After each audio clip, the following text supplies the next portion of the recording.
Again, thanks for coming.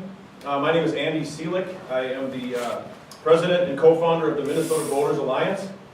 The MVA is a grassroots lobbying group of mostly volunteers who are dedicated to defending voter rights. With me today are Bill Reichert, who you see running around here. Bill, you want to raise your hand?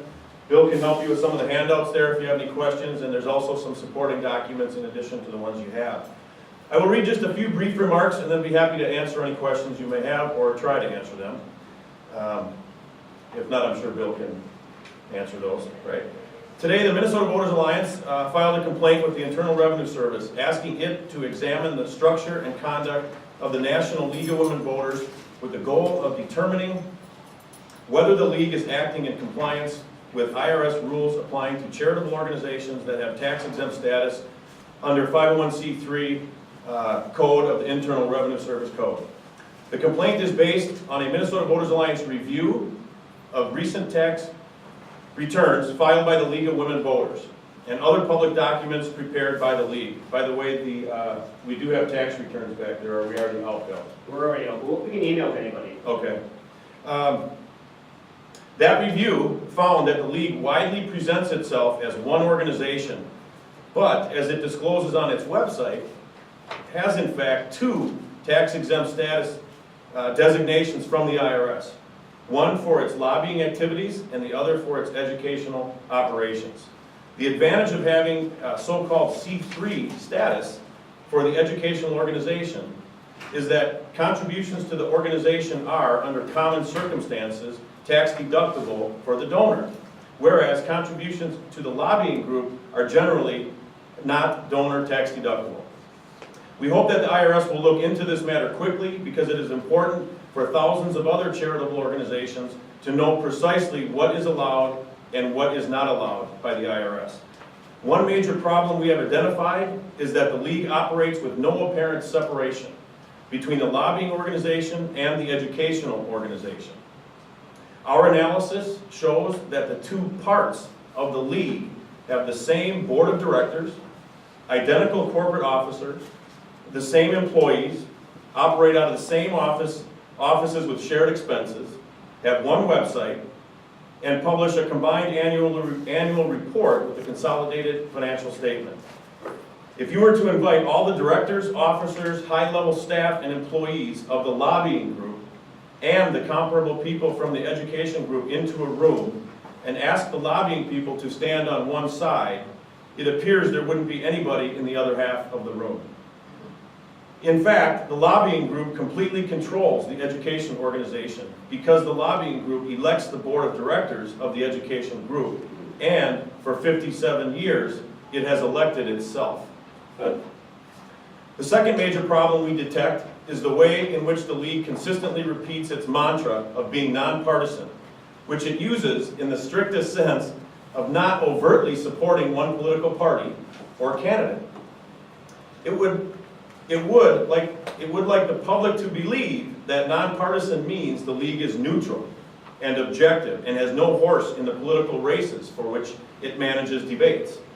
We find the truth to be that the League is in fact, first and foremost, a lobbying organization that pressures Congress and legislators to pass an agenda, its agenda on a wide range of issues, including nationalized health care, cap and trade, immigration, abortion, the death penalty, term limits, and a host of others. As you know, the League, by the way, this is an 83-page, it's front and back. It's actually thicker than this because we did it front and back. 83 pages of issues that the League of Women Voters supports and lobbies for. 83 pages. That's why we maintain that is their #1 objective. As you know, the League plays a paramount role in the electoral debates throughout the country, often influencing who is included in the debate, who asks the questions, and what questions are asked, the order in which candidates respond, the venue, the rules for audience behavior, and other aspects of the debate. It is therefore crucial that the League be as open and transparent about who they are and what they stand for as they ask the candidates to be about their political positions.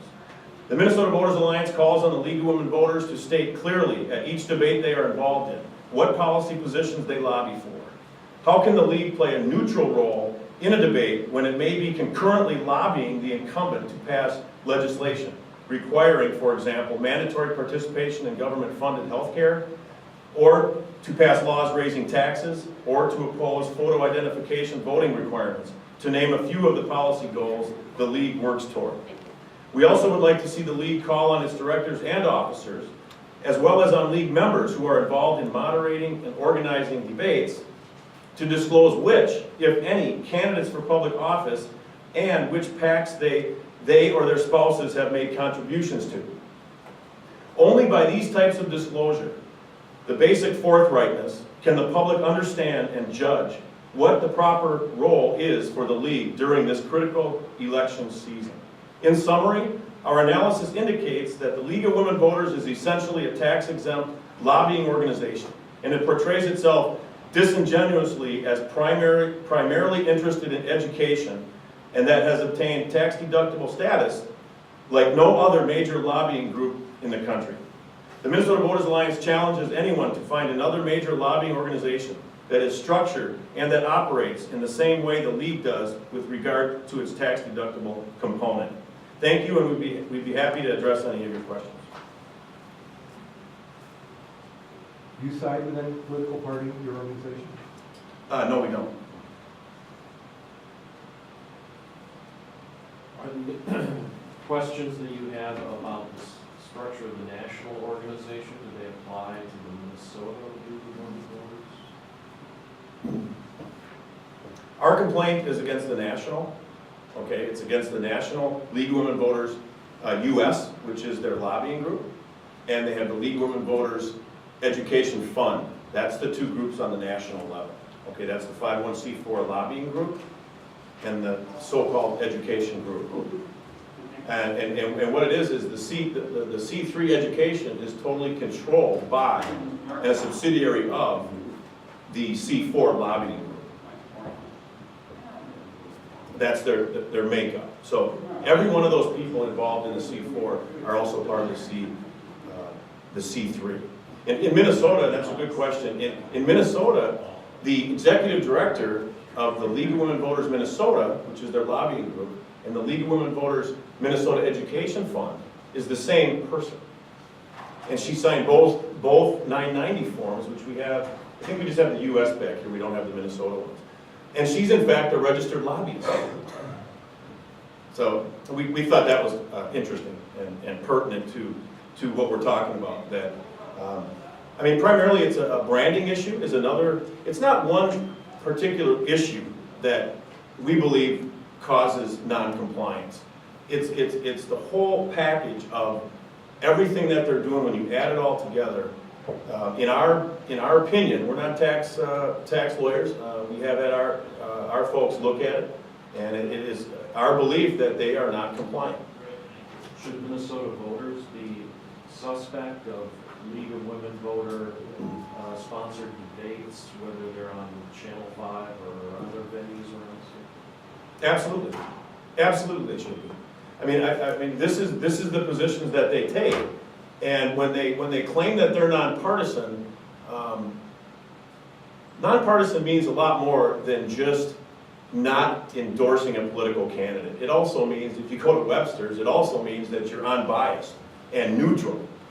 And when they take positions on every political issue that you can think of, they take positions on, and we just think they should disclose that. We don't think it should prevent them from moderating debates. Do you know if this complaint has been aired against the national organization previously? No, we're not aware of any complaints. We think it's, I think people that hear about this would be the first time. Yeah, I think people that hear about it are shocked. I think, they ask me all the time, I can't believe this hasn't been done a long time ago. My dad, he said Saturday I talked to him, he said, Andy, I can't believe nobody's brought this up in the past. And they just celebrated their 90th birthday last week.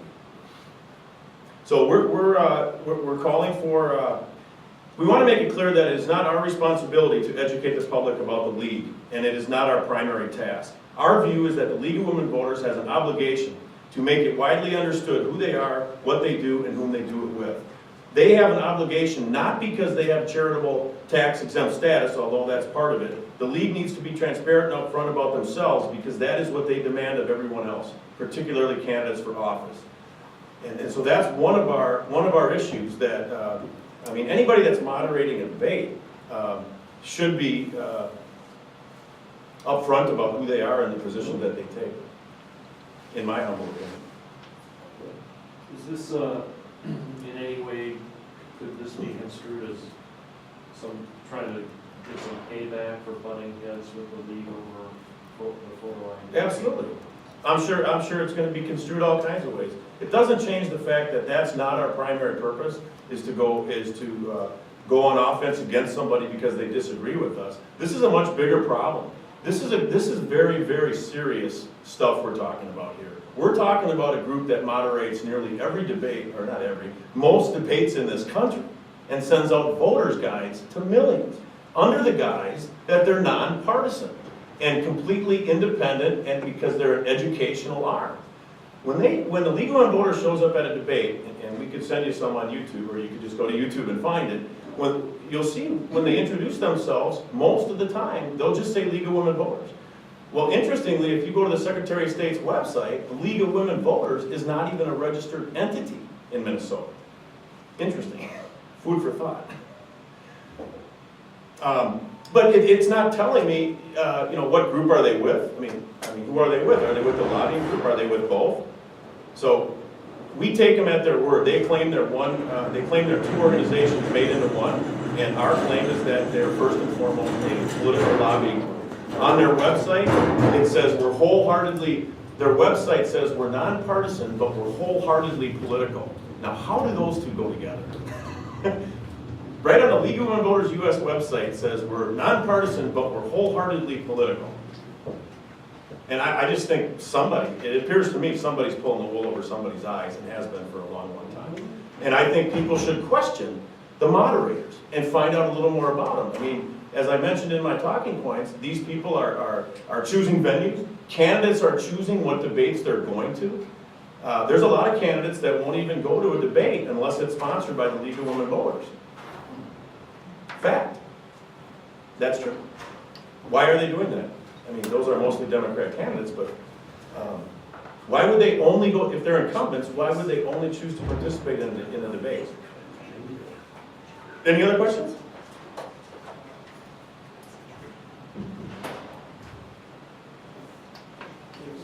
Well, thanks everybody for coming, and we'll try to keep you in a little bit.